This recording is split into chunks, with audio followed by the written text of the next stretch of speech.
In the 90s, Playmates Toys made the deepest line of Star Trek action figures in history. My name's Keith, and I'm a collector working towards owning all 284. I've been a Trek fan for almost 35 years, and most people are sick of me talking about it. But somehow I've convinced my old friend Mike to review them with me on Look at My Star Trek Toys! What's up, everybody? Welcome back to Look at My Star Trek Toys, a little show where I, Keith Varney, show my buddy Mike Indeglio Playmates Star Trek action figures from my collection, and now, even more excitingly, from your collection of amazing custom figures based on the Playmates line. How's it going, buddy? It's going great. We talk about it all the time. Customs is our favorite show. Even though, Keith, I love looking at your toys, but your toys don't involve any of the creativity that we get to see when we look at all of our friends out there. And we're making new friends, and each and every one of you is incredibly talented, artistic. We appreciate you letting us share your work. We're hoping for more. I know Keith's got a backlog that is envy-worthy of customs to come. So we're never running out because you're never running out of ideas. Can't wait to see what you've got in store for me today, Keith. Yeah, well, can you believe we are already... This is the 15th episode of Customs that we've done. I never thought we'd have 15 shows, period, let alone just of Customs. And we have so many more to do out there. It's really cool. And I know that there's going to be a whole bunch more coming with the 2023 line of Playmates, which have leaked. By now, hopefully Playmates will have announced them officially. But all of the new opportunities for customization that you're going to have with the new 2023, 24, who knows when they're going to release them line. So very exciting stuff. There's tons of stuff to look forward to, but there's also tons of things to appreciate, Mike. What and who do we appreciate the most? We couldn't do the show. YouTube's monetization strategy is changing on the daily. Many creators have been kind of complaining of things are being demonetized, things are being monetized, shared, all kinds of. So you can't count on their strategy now is to not really monetize us very much at all. Yeah, well, there you go. So how do we offset the time and costs we put into the show, Keith? Well, we couldn't do it without the producers of this show. And that's our patrons: Brian Kaufman, Casey Clark, Cloud Lover 69, Jason Moe, Andrew Hayes, Jorge Navoa, and the mysterious Worf's Boot Shivs, CRM Productions, Charles Babbage, Nikolai Ivanovich Lobachevsky, @Grim_Toys, Delusions at Noon, and Eric Wilson. Without their fiscal support, we'd have no shot, Keith. And even with it, we barely have a shot. So a shot at what? What are we shooting at? Paying the mortgage. That is what we're shooting. I don't know. It's so weird. I can feel my house laughing at me. I don't know how that happened. Yeah, I hear you. Oh, boy. But all right. So we have some really fun, cool stuff to talk about today, starting with a figure from our new friend who we introduced last week, Joshua Cronan, who has sent us this, the twin pack. With the Solar, we have the Antican, Soleil, not Solar, that's the doctor. The Antican figure, also from the Next Generation episode, The Lonely Among Us, and also an adaptation of a Galoob figure that they also put out in that line. Really, really cool. So here's what Joshua said. It says, Galoob head on a Cadet Picard body. Which had sort of the gray jumpsuit sort of a feel. They didn't find any real good pics of an Antican full online, so had to watch the episode in slow motion a couple of times. Added some facial hair, which we will see was not included in the Galoob figure. Said Galoob made the hands black where they should have been white fur. They made the boot whites when they were black leather. Galoob not, the captain attention to detail. And then used a Jedi robe as the coat he wears and painted it and add the fur strip down the center. That is really cool. really cool. I mean, the number of different pieces having to put. We crossed the stream of Star Wars and Star Trek to create this figure, and get the hands right. That's really, really impressive. And it's bold to choose an alien species that has a giant merkin down the front of them, and to make sure that's represented in the figure. So, Keith, what I'm loving about this Galoob figure, however, is two things. One, it was purchased at Lionel Kitty City, as I can tell from the sticker price up there, which makes my heart just leap. But also, it was less than $3, which you really the can't. 80s prices really can't beat it. I remember I bought my first Galoobs at a Star Trek convention that came to Burlington, Vermont in 1990, 1991. I forget what it was. And I don't know. I don't know if they were $3, probably $4, but I don't remember. It was a very long time ago.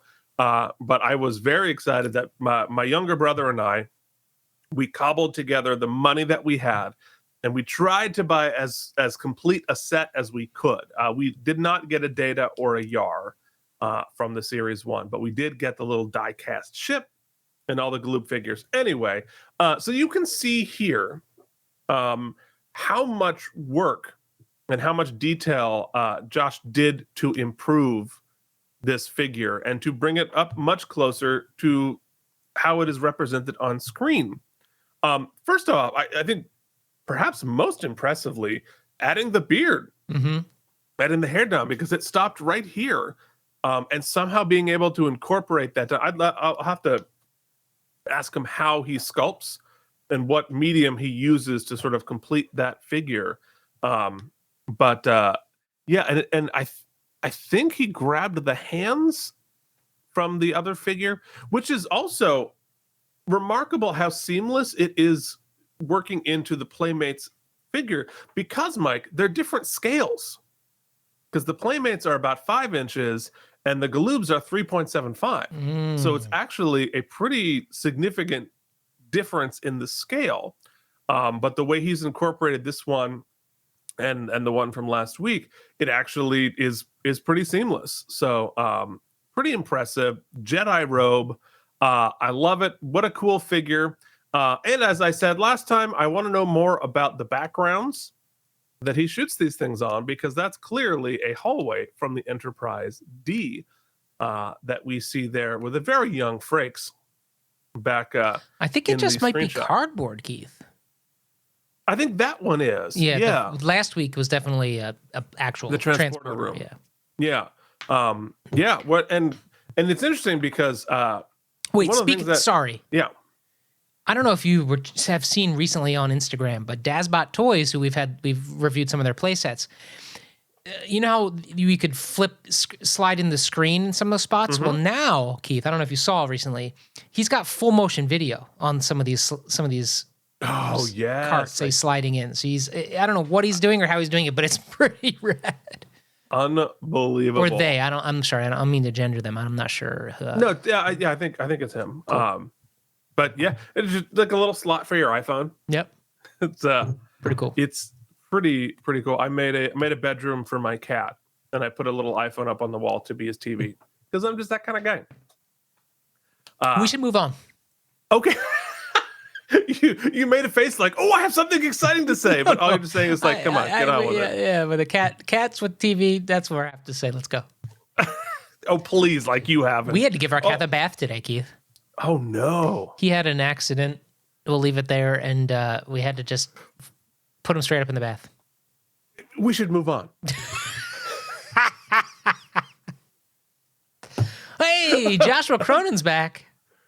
He did the previous figure as well. Oh, yeah. All right, so Mike, this is going well. Yeah. It's our 3rd episode today, okay? All right, so Mike, here's the fun part. Now we're getting into Quizzy Quiz on Mike, because we're doing some Deep Space Nine figures. And as I was messaging with Joshua, as we are both people of refinement, taste, and class, and Deep Space Nine super fans, we are going to start to fill in some of his amazing Deep Space Nine figures. So, Mike, I will give you, I will give you $10 in cough drops if you tell me what episode this is from. This figure is from. Sanctuary? How did you know that? Because it's in my notes. No, I looked it up while you were. I didn't say you could cheat. No, but I just needed to see your face when you were not expecting me to come up with it. I was definitely not. Okay, so put your phone away. Okay. What happened in Sanctuary? This is oh man, I know that Kira's down there and she's It's the first time. It's before they have their horny moments. It's the first time she's down there, right? And she goes to the monk place. No. No, this isn't Barile. This is Vedek Sorad. Yeah, I got you. But there was other monks down there. There are plenty other Vedeks. Yes, no, this is the Vedek who tells the Skreans to Skrean off. You can't be on my planet. Remember them, the flaky folks? Yes. And then they're like, okay, yeah. Oh, you found us this other planet with a majillion of open and wonderful, a utopia? We don't want to go there. Our prophecy told us we had to go live with you. Yeah, exactly. So Joshua, this one is half simple, half really hard. Okay. Because it's a Vedek Barile body. We have seen the figure for that. So you have the Vedek robes, easy peasy, no problem. However, any guesses on whose head is adapted to make this figure, to make it look like Robert Curtis Brown? No. It is a Sulu head, Interesting. resculpted and repainted to look like Robert Curtis Brown, and I think it's a pretty good representation of it. Clearly, yes, they have different head shapes, so it's interesting what the kind of like you had to, filing down he had to go. Yeah, sculpt out the hair, add detail to the hair, change the eyes, change the nose, change the eyebrows, and then add the details for the earrings. That's pretty remarkable. That's right. Work to adapt to Robert Curtis Brown. And the other thing I think is remarkable about this, and I love this and the next figure are the most obscure random characters who, this wasn't even a major character in the one episode that he appeared. He has like a 2-line, it's like if you did 3 lines on Law and Order and you got a figure out of it. It's really, I love it. I love getting into that minute. It wasn't even that good of an episode, and yet there is a figure for Vedek Sorad, which is the best. So, if you're gonna get a Vedek Sorad, I know what you're thinking, guys. I know you're like, who's he gonna argue with? It's clearly gonna come in a twin pack, right? It has to come in a twin pack, and who does it come with, Mike? The lady who's like, no, we can't live there. That's right. It's Minister Rozan, also from the Bajoran government, who also says, nah, you can't be here. Didn't Gilda Radner play her in SNL? Wasn't there an SNL sketch like Minister Rosanadana? I'll see myself out. Wait, JD said something in his review of our show. Yep, he's gone. That Mike goes on like a Forrest Gumpian journey to try to hit a pun. It's true. He'll go miles. Yeah. Come on, Rosanadana is not bad. No. I'm with you. Nobody under 40 has any idea what you're talking about. And barely at that. So this is a Minister Rozan figure, a Bajoran minister at this point, also in the same scene. They only get one scene, and yet, boom, we get 2 figures from it. And this is really cool. So this is a Seska figure, and with a sculpted dress on top of the figure and hair braid on top. to create the look of this figure. All right, so this is where we're getting into some really cool hand sculpting, layering over the figure in order to create this image. We're gonna have to ask, like, what do you sculpt with? How do you sculpt it and paint it? Because again, it's seamless and great, and it's an adaptation of the Seska figure that doesn't look like Seska. It looks like Minister Rozan. Now, Mike, I have one more piece of trivia that I told you. I told you when we reviewed this episode about this actress by the name of Kitty Swink. Okay.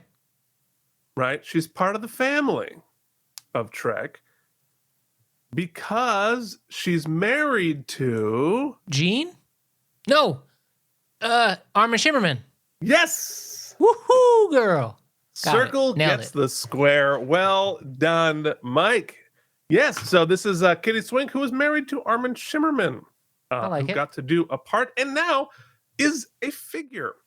Now, here's, I've always wondered about this from these amazing customizers. I know some of you, like Chris got his figure of the Doctor to Bob Picardo, who was really excited to see it.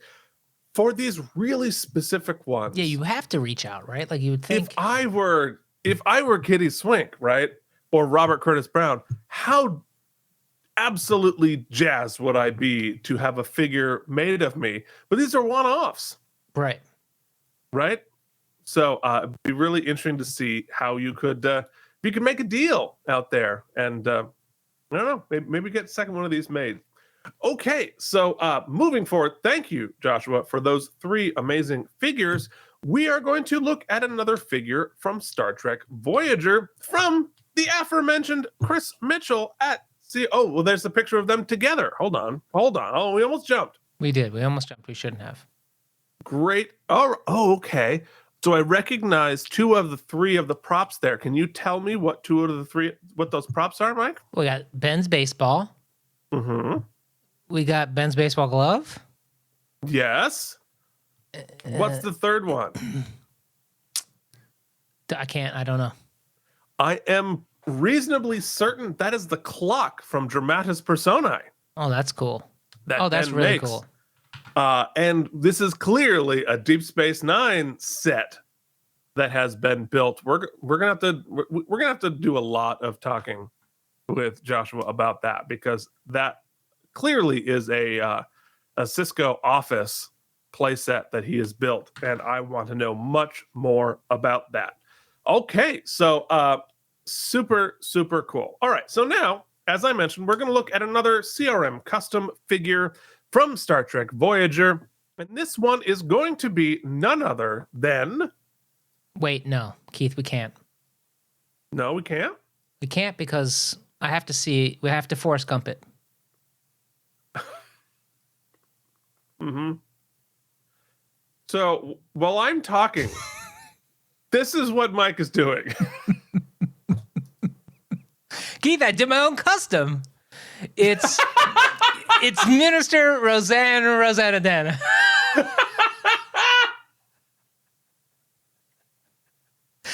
Wow. Nailed it? All right. Somebody out there has got to make that for Mike. She's got to have a Bajoran nose. That's the only difference. I don't know what we can give you in recompense for hey, Minister Rosanna Dana, who's Bajoran. Oh, man. But yeah, I kind of think Mike needs one on his shelf. Just for the story? Just for how proud you were of yourself for doing that. Yeah. Oh, oops, wrong thing. Ooh, okay. Oh my god. That wasn't that bad. Okay, what do we got next? How many times we're gonna tee up Maj Cullah here? Wow. Yes. Whoa. That's not far off. No. Oh, it's just a mess. I'm just a mess now. All right, get out. Let's be serious. This is too good to mess with. Yes. So, So this is another Deep Space Nine. Voyager hold on one second. Okay. Phil for a second. Let me see if I can find the other figure from this line that this is a wild improvement on. Wow. 1 second. Hold on. This also has given me like, wow, like it's Aztecian almost. I mean, the creature design is pretty great from the show as is, but wow. It's got the Chris eyes on the print. It's got look at the paint job down the middle is really cool. Or the forehead. The Baldric-esque piece. The collar. Really, the chin, the sort of definition in the cheekbone. Wow, really nailing it, Chris, as always. Yeah, that was definitely a worth it amount of time for me to go searching for that. And didn't find it, did you? I did. Oh, okay. Then it was worth it. I did. I got so close to bailing. But of course, this is a Kazon from the first couple of seasons of Star Trek Voyager, which they did make not to be confused with a Curzon. Not to be confused with Curzon. So if I get out of the frame, maybe it'll focus. So this is the Playmates Kazon generic figure. Hold on there, buddy. You know what we have to do. What do we have to do? All right, try again. Okay. Let's try again. You gotta hide. I gotta hide. Put your hand up behind it. Oh, all right. That'll work. Well, speaking of worth it amount of time. Worth it amount. Why won't you focus? Oh, it's because I turned off autofocus. Well, folks, we're really circling third and coming home.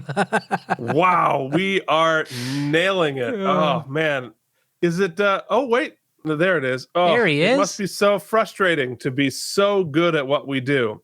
So this is the original Kazon figure from Playmates, which Chris has wildly improved upon.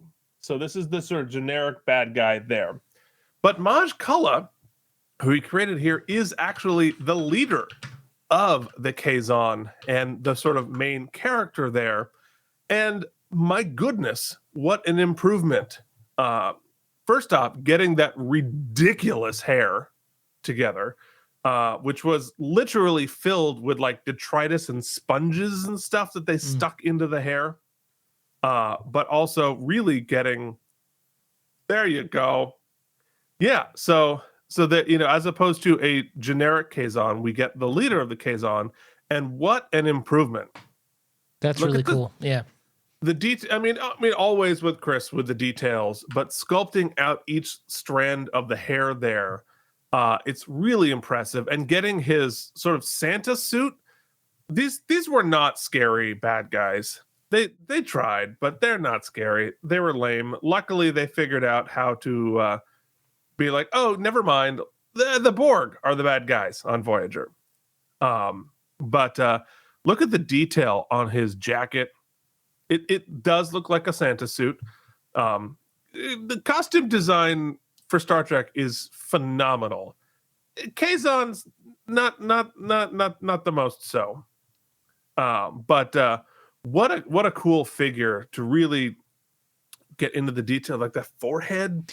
Yeah, I was saying the forehead and he does his best. Chris does it all 3D print, right? So he doesn't employ any sort of fabric or embroidery or whatnot. No. So he does his best to approximate that texture in the costuming, which is still pretty effective, I'd say. Oh, it's incredibly effective. The hands too. The hands are just so are specific. He does hands incredibly well. But you're right. The sort of like leather, it looks like leather, and it looks, the fabric details there as well. We always talk about the sculpting with what Chris does, but I think like his painting, the painting is really is extraordinary work in here. So really, really cool. Great. I mean, if you're gonna have a Kazon figure, you might as well have the leader. Mm-hmm. Might as well have Maj Cullah. So that is really fun. Chris always does amazing work. It's really, really cool. All right. So let me get on the right episode, because we're a mess today, but that's what we're gonna do anyway. All right. So next up, we have a fun. This one has a fun backstory. the character on the show. This is from our good friend JD at JD Makes. Last episode, we did one of the figures from Think Tank. We did Phenom. But now we have Kurros from Star Trek Voyager Think Tank. Is that Jason Alexander? It sure as hell is, my friend. Jason Alexander, big Star Trek fan in real life, and was very excited to do an episode of Voyager. And so we now have him in Playmates form, seamlessly able to get, JD's hand sculpting over the top of all of this. It's, once again, really. It might be some of his best hair sculpting there. That's really good. It's great hair sculpting and the repaint. Go to, because I have questions about how he put this together. So let's figure out how he did all of this. Look at the complexity. So that, I don't know what that figure is from. What is that? Sequest or something? No idea. Taking the head from venture, I guess. Somebody will be like, Keith, you're an idiot. It's a so and so. I don't know. Oops. Taking. What's happening over there? I'm trying to add it to the works. Taking Picard as a Romulan's arms, but using Sarek's robes, which is it's great because I think Sarek's robes represent that better. Although you easily could have used Picard as a Romulan's robes, but I think this is more screen accurate.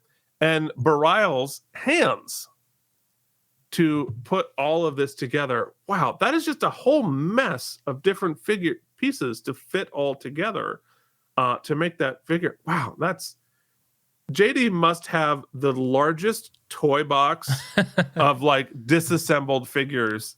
Like it's like a Lego set. You have all of those. That is really, really all right. JD, I've never asked you this, and I know you'll answer. How many loose figures do you have kicking around?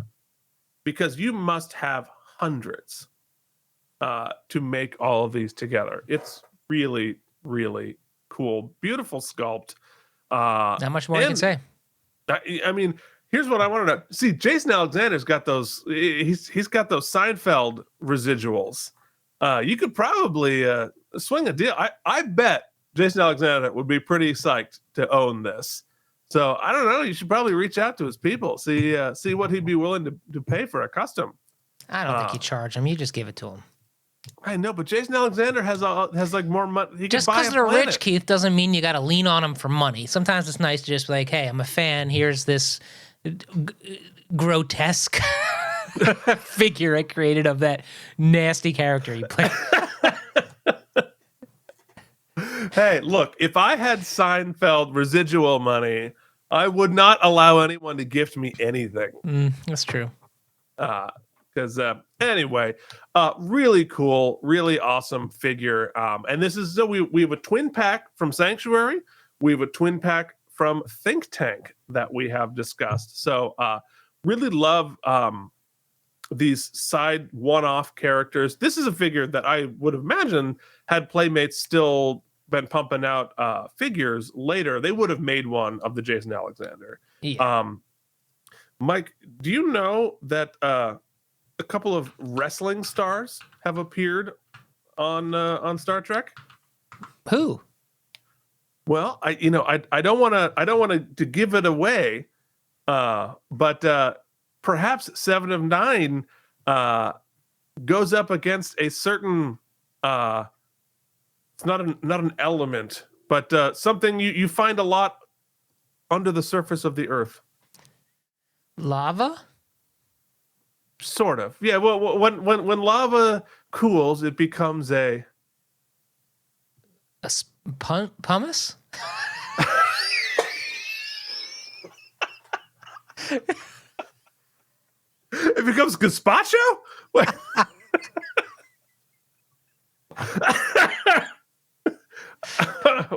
No, you're out of control. All right. Well, before we get dewy, Mike, I'll tell you, she actually fights The Rock on Star Trek Voyager. Oh, wow. Okay. And on Enterprise, we may or may not get a visit from the Big Show. Oh, it's the Big Show. All right. I meant that to be the reverb, but either way.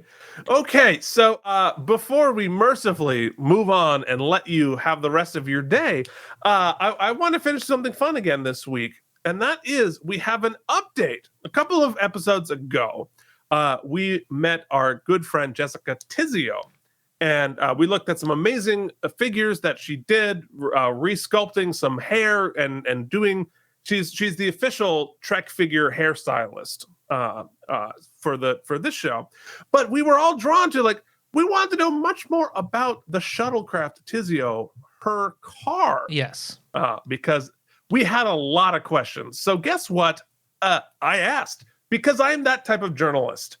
And so here I have an update on the Shuttlecraft Tiseo with another picture. So this is what it is. Amazing. It's an enclosed electric scooter. And she got it online from a site called Discover My Mobility. She saw it on a video online and chased the link from that to order it. It would be perfect for her considering her personality. It runs like an e-bike. It goes up to 25 miles per hour and can go up to 30 miles before it needs to be charged. Did she drive it on the road? I think so, yeah. 25 miles an hour. Oh my god! I mean, not like a fast road. Now I need a video. You need to ask for a friend to just film drive behind you and shoot what it looks like you putting down the road, because that is amazing. That is amazing. It's the coolest. Coolest. Think about how great that would have been in Queens. Keith, I can see you in that, although I don't know that you'd have got it up to 25. Just putting next to Baby Goat, Baby Lamb store. Pew, pew, shots fired. Put that Jason Alexander pick up again and imagine that with my head driving down the road. Oh, no. Oh, my God. So, yes, basically that. So also there, although it's easy to get fixated on the car. You can see the Diamond Select data in the other picture there, where she once again did some hairstyling on that figure. Maybe we'll show it in a later episode. But wait, is that Dr. Evil on the car? Sure is. Taylor said one thing. So the car, right, is technically known as a Q car. That's pretty awesome. It's not a joke. It is actually called the Q car. So somebody mount Rosanna Dana Bajoran, what's her Minister Rosanna Dana mount it on the front of your car, send a picture to look at my Star Trek toys at gmail.com. We gotta bail because we're getting loopy. It's time to go home. If you thought this didn't make your life worse, you can give us a like, give us a subscribe here on the YouTube. Check out our Deep Space Nine review show. Keith and Mike watch Deep Space Nine. Also get more of our nonsense on a show called K&M Geekly. We drop every week. We're also playing through Star Trek something. The Next Generation of Final Unity. On CD-ROM, on our Keith and Mike play along, also here in your feeds. So much content, all of it incompetent, but we are here for you. You can join our Patreon at patreon.com/K&M. We will see you back next week with more of this. You're welcome. You have, till then, this has been Look at My Star Trek Toys!